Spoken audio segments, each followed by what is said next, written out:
So you try it tonight. Try it with anything in this world.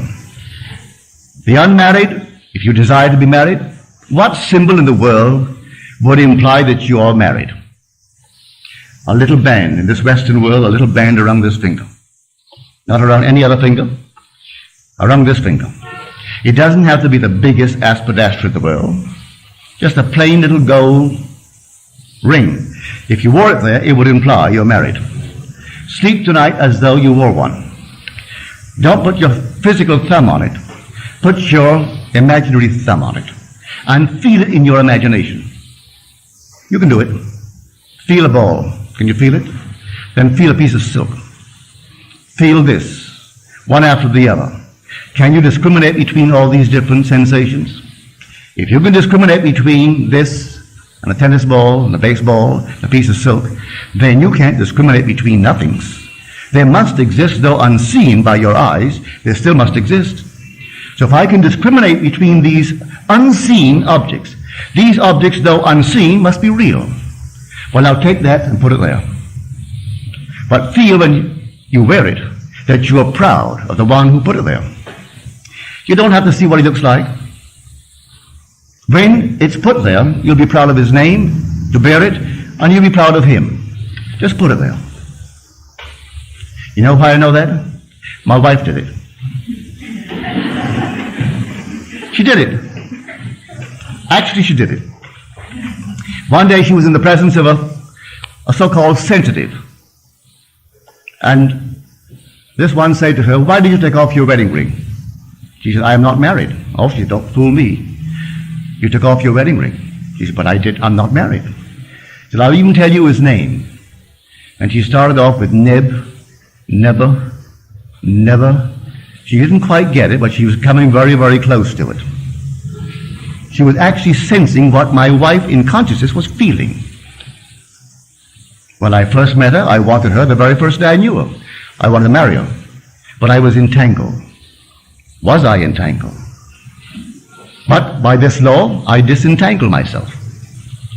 Without hurting anyone, I disengaged myself from all these complexities so that I could actually legitimately say, "Will you marry me?" But in the meanwhile, she was wearing the ring. I hadn't yet put it there, but she allowed me to put it there and slept as though I had put it there. So I tell you, unmarried ladies, if you desire to be married, maybe you don't. If you do, that's the way to do it. And it'll come out of the nowhere. You don't have to go and buy anyone or try to meet the right people. Usually when you try to meet the right one, he's always the wrong one. So don't go searching. Those who go searching for love only make manifest their own lovelessness. And the loveless never find love. Only the loving find love, and they never have to seek for it. So you fall in love, you don't have to seek for it. You draw them. They come to you.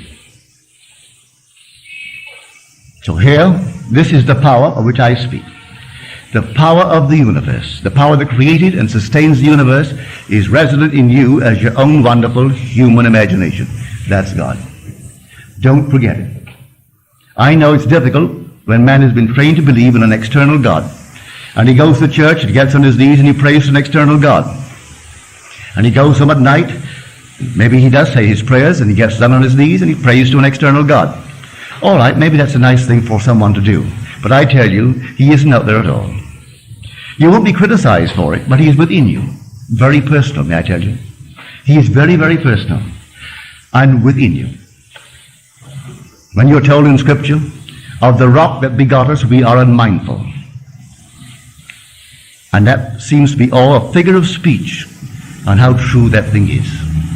One night, sitting in the silence, rather it was an afternoon, I was thinking of nothing in particular, and suddenly before my eyes came this quartz, an enormous quartz. As I looked at it, it fragmented itself, broke into numberless little pieces, and then it reassembled itself. As it reassembled itself, it was not into a quartz, but into a man, seated in the lotus posture. I'm looking at this man, all seated now, perfect man. As I looked at him, I'm looking at myself. Here I am, the perceiver, observing myself, seated in the lotus posture. This deep, deep meditation. And as I became aware that I'm looking at myself, it began to glow.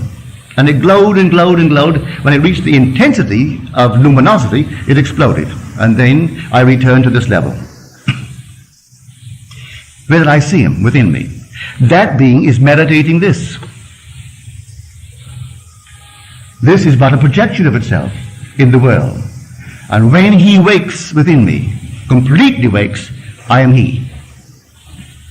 God actually became me, that I may become God. And he's put me through all the paces, allowing me to make all the mistakes, to make a monster like the thing that I talked about earlier. I made that, and I made a lovely one. And he allows it in his meditation. He is the dreamer in me.